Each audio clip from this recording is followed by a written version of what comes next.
بسم اللہ الرحمن الرحیم ایجوکیشنل چینل کے معزز سامعین، ایک بادشاہ کی 7 بیٹیاں تھیں۔ ایک دن بادشاہ بہت خوش تھا اور اپنی 7 بیٹیوں کو بلا کر پوچھا کہ میں تم سے ایک سوال پوچھوں گا اور اگر جواب اچھا لگا تو تمہارا من چاہا انعام دوں گا۔ تم کس کا دیا ہوا کھاتی ہو اور کس کا دیا ہوا پہنتی ہو؟ بادشاہ سے 6 بیٹیوں نے کہا کہ ابا حضور، آپ کا دیا کھاتے ہیں اور آپ کا دیا پہنتے ہیں اور آپ ہی کی وجہ سے ہماری یہ شان و شوکت ہے۔ یہ سن کر بادشاہ بہت خوش ہوا اور سب کو اس کی من پسند چیزیں دی۔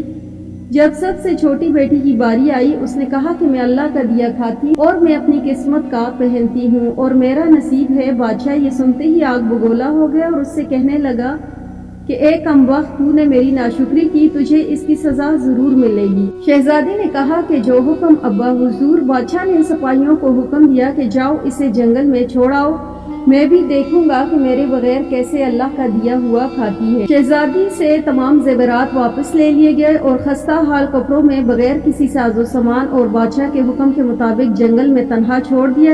لیکن شہزادی بہت مطمئن تھی اور اللہ پر توکل تھی کہ جو اس نے رزق اور عیش و عشرت میرے نصیب میں لکھی ہے وہ ضرور مجھے ملے گی۔ سپاہی شہزادی کو چھوڑ کر واپس چلے گئے۔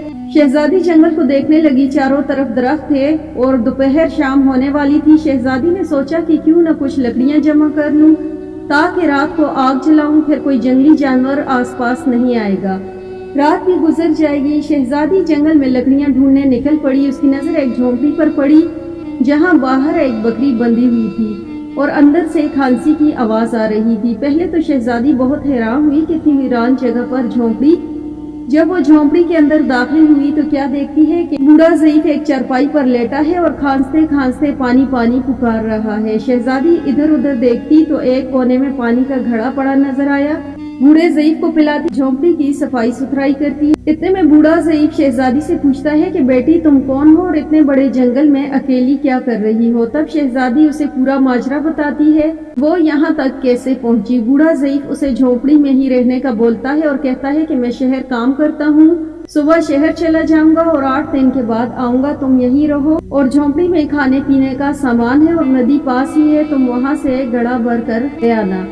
صبح کو بوڑھا ضعیف کام پر چلا جاتا ہے اور شہزادی یہاں اکیلی جھونپڑی میں سب صفائی کر کے بکری کا دودھ نکالتی ہے اور آدھا اپنے لیے رکھ لیتی ہے اور آدھا باہر ایک کونے میں برتن میں ڈال کر رکھ دیتی ہے تاکہ رات کو کوئی جانور بھوکا یا پیاسا ہوگا تو پی لے گا۔ وہ خود اندر آ کر سو جاتی ہے۔ صبح سویرے جب شہزادی اٹھتی ہے تو کیا دیکھتی ہے کہ دودھ کا برتن خالی اور پاس ایک لال پڑا ہوا ہے جو دیکھنے میں بہت ہی نایاب اور قیمتی معلوم ہوتا ہے اور پاس ہی سانپ کے نشان نظر آتے ہیں۔ تب شہزادی کو یاد آتا ہے کہ بچپن میں اس نے سنا تھا کوئی نایاب سانپ بہت خوش ہوتا ہے تو ایک ایسا لال اگلتا ہے کہ جس کی قیمت ہیرے جواہرات سے بھی مہنگی ہوتی ہے۔ شہزادی بہت حیران ہوتی ہے اور دل میں سوچتی ہے کہ شاید سانپ بھوکا تھا اس لیے وہ دودھ پی کر خوشی میں لال چھوڑ گیا۔ پھر وہ لال اٹھا کر اپنے پاس رکھ لیتی ہے۔ اگلی صبح جب دیکھتی ہے تو پھر ایک لال ہوتا ہے۔ ایسے کرتے کرتے 7 دن گزر جاتے ہیں اور شہزادی کے پاس 7 لال جمع ہو جاتے ہیں اور اس دن بوڑھا ضعیف بھی آ جاتا ہے۔ تب شہزادی اسے لال دکھاتی ہے اور سارا واقعہ بتاتی ہے اور بوڑھے ضعیف کو 3 لال دیتی ہے اور کہتی ہے کہ شہر جا کر یہ لال بیچ دو اور آتے وقت اپنے ساتھ محل بنانے والے مزدوروں کو بھی لے آنا۔ باقی 4 لال شہزادی اپنے گلے میں مالے کے طور پر پہن لیتی ہے اور کچھ ہی مہینوں میں جنگل میں ایک عالیشان محل تیار ہو جاتا ہے جس میں بوڑھا ضعیف اور شہزادی رہنے لگتے ہیں۔ ایسا خوبصورت محل جس میں آرائش، نوکر چاکر، دنیا کی تمام نعمتیں موجود ہوتی ہیں۔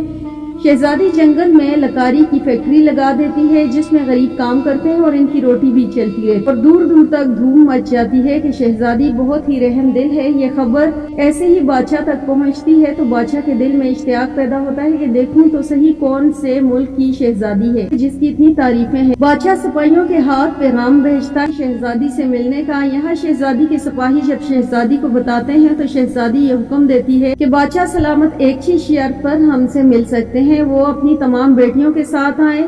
سپاہی جا کر بادشاہ کو پیغام دیتے ہیں۔ ایک دن بادشاہ اپنی تمام بیٹیوں کے ساتھ شہزادی کے محل آتا ہے۔ شہزادی ان سب سے چہرے پر نقاب پہن کر ملتی ہے اور ان کے لیے 7 رنگ کے کھانے پیش کرتی اور ہر کھانے کے ساتھ اسی رنگ کا جوڑا زیورات پہن کر آتی ہے۔ محل کی شان و شوکت، شہزادی کا انداز بادشاہ اور باقی تمام شہزادیوں کو بہت حیران اور متاثر کرنے والا تھا۔ آخر میں بادشاہ شہزادی سے کہہ ہی دیتا ہے کہ تم میری بیٹی کی جگہ پر ہو اور میں بھی تمہارے کہنے پر اپنی تمام بیٹیوں کے ساتھ آیا ہوں۔ پھر ہم سے یہ پردہ کس لیے؟ بہت اصرار پر شہزادی کہتی ہے کہ ٹھیک ہے، میں تیار ہو کر آتی ہوں۔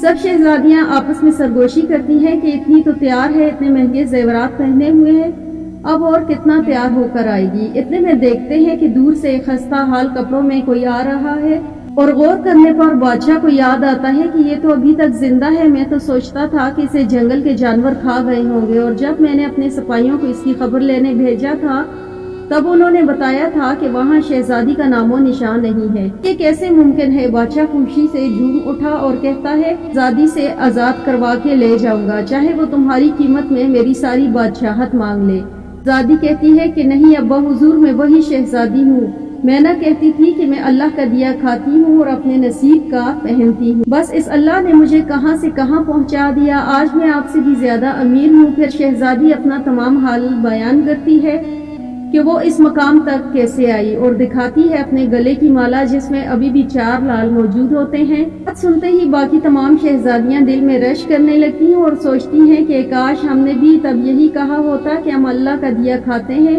اور اپنے نصیب کا پہنتی ہیں۔ ناظرین، ہمیشہ اللہ تعالیٰ کی ذات پر یقین رکھو، وہ جس حال میں بھی رکھے ہمیشہ شکر ادا کرو، وہ ذات تمہیں کبھی اکیلا نہیں چھوڑے گی۔